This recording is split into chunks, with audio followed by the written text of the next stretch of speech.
Unit 4 है शायद, हाँ 4 ही है, फंडामेंटल ऑफ कम्युनिकेशन टेक्नोलॉजी। देखो यार, कम्युनिकेशन आप लोगों ने पढ़ा, संप्रेषण।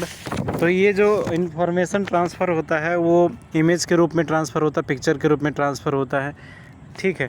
तो ये इसके कई तरीके से होते हैं मेथड्स जिससे ट्रांसफ़र करते हैं चीज़ों का।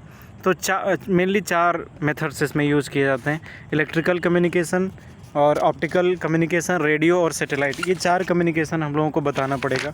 ये कम्युनिकेशन के टाइप्स पूछ लेता है और ये भी पूछ लेता है कि इसमें कम एनर्जी होती है।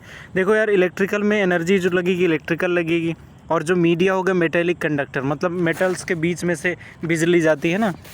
तो दूसरा होता है ऑप्टिकल। ऑप्टिकल को शायद प्रकाशिकीय बोलते हैं। तो प्रकाशिकीय मतलब प्रकाश से संबंधित होता है, लाइट से संबंधित हो।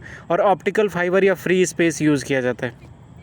फ्री स्पेस जैसे अभी यहाँ पे जब मैं बैठा हूँ ना, तो यहाँ पे वो बल्ब जल रहा है, तो बल्ब जल रहा है मतलब फ्री स्पेस, खाली जगह पे वो फैल गया, तो ये फ्री स्पेस वही है, ठीक है, बिना किसी मीडियम के यूज़ किए हुए जो कम्युनिकेशन हो सके। रेडियो इलेक्ट्रोमैग्नेटिक होता है, तरंगे निकलती हैं, तो ये फ्री स्पेस में ही होता है, बिना किसी माध्यम के निकलता रहता है ना, वो तरंगों से तरंग से तरंग मिला।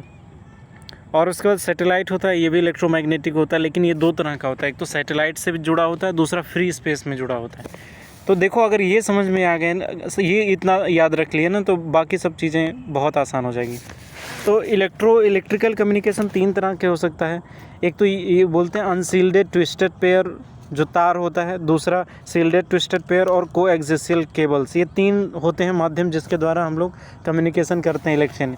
वो टेलीफोन वाला आपने देखा होगा ना, वायर बिछाते होंगे, सारा खोद डाले थे पूरे टेलीफोन में, सब खंभा उखाड़ आजकल बेच रहे थे कई साल पहले।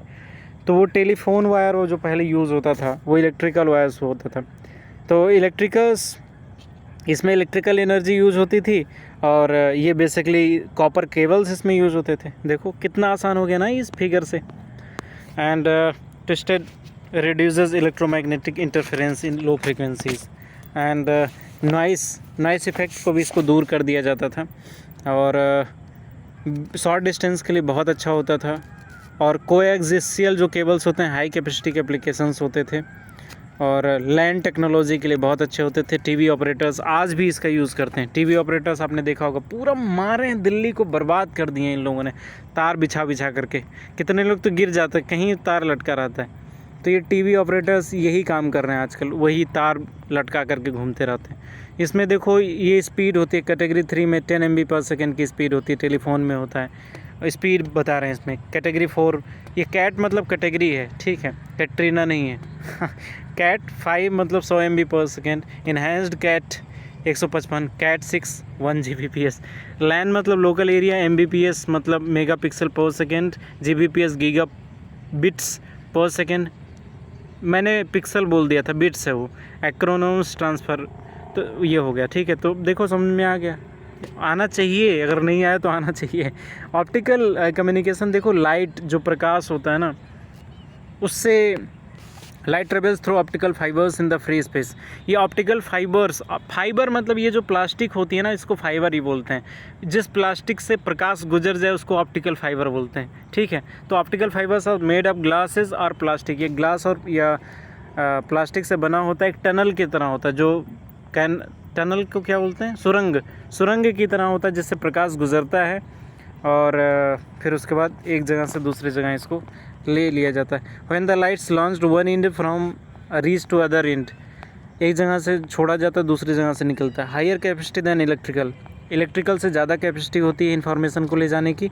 Much higher information carrying capacity, higher capacity होता है। सेवरल एडवांटेज होता है कि एक तो ये बहुत सस्ता होता है, नॉन मेटेलिक होता है, तो उसमें जंग नहीं लगता। इलेक्ट्रिकली नॉन कंडक्टिव, उसके बाद किसी को लाइट वाइट नहीं मारता है, क्योंकि उसमें में से ऐसे तार, अगर नंगा तार भी रहेगा तो किसी को लाइट नहीं मारेगा। तो antenna, conductive metallic paths of electrical cables act antenna and pick up the electromagnetic radiation from radio sources power line. तो इलेक्ट्रोमैग्नेटिक रेडिएशन, ये देखो इलेक्ट्रोमैग्नेटिक रेडिएशन बहुत ज़्यादा हो जाता है, तो कई बार उसमें सिग्नल्स स्पीड कम हो जाती है। लेकिन इसमें ये नॉन मेटेलिक होता है, फाइबर से बना होता है, तो इसमें रेडिएशन का कोई दिक्कत नहीं है, तो फिर बहुत ज़्यादा लेटेंसी नहीं होती है, और ये तेज़ी से पहुंच सकता है। और फोटॉन्स पैकेट जो हमें धूप मिलती है ना सूर्य से, वो फोटोन पैकेट्स के रूप में होता है। जैसे फूड पैकेट होता है ऐसे फोटोन पैकेट्स होता है। तो फोटोन पैकेट्स के रूप में ये सारी चीज़ें होती हैं। अब साइंस तुमने नहीं पढ़ा 10th में तो फिर से पढ़ो जा कर के NCERTs। तो ये मजाक के लिए था, कौन पढ़ता है 10th में साइंस। तो ये भी है। तो ये फोटोन्स वगैरह तब आपको समझ में आते हैं। Fibre cables are thickness human ears. जितना हमारे सिर के बाल होते हैं ना उतने ही पतले। देखो लंबाई में नहीं बोल रहा हूँ, मोटाई के रूप में ले रहा हूँ। पता चले महिलाओं के सिर के लंबे बाल तो इतने हो जाएंगे, फिर उतना मोटा सुरंग रहेगा, नहीं, उसकी मोटाई कितनी होती है उसको रूप में ले जा रहे हैं। तो उसमें इतना पतला होता है, उसमें से प्रकाश गुजारा जाता है। ठीक है, आपको लगा होगा कि बहुत मोटा सा सुरंग होगा, उसमें एक आदमी जा सकता है, ऐसा नहीं है। सो लो वेट आर गिवन लेंथ, बहुत आसान होता है, बहुत लो लेंथ होता है। लेकिन एक प्रॉब्लम है यार, बहुत जल्दी टूट जाता है और अगर बेंड हुआ तो ख़राब हो जाता है। एक गार्ड सर फिर आ गए। और इसमें 2 प्रिंसिपल्स, इसमें देखो ट्रांसमिट किया जाता है ऑप्टिकल फाइबर और रिसीवर होता है। इसमें 2 प्रिंसिपल्स यूज़ किया जाता है, LED और लाइट एमिटिंग डायोड। वो जो LED बल्ब होता है आजकल, उससे भी कोशिश किया जा रहा है कि हम लोगों को इंटरनेट मिल सके। और दूसरा होता है ILD इंजेक्शन लेज़र डायोड्स। और दूसरा होता है ये हो गया। फिर यहाँ पे optical system for following reason क्यों यूज़ किया जाता है। सबसे पहले physical dimension of these devices so that optical representation of retrieval के लिए आसान होता है, एफिशिएंसी होता है, सपोर्टिंग वाइड रेंज बड़े जगहों पे किया जाता है। ये जियो वाले ने जो किया है ना पूरा इतना क्रांति, इसने ऑप्टिकल केबल्स के माध्यम से ही किया इसने।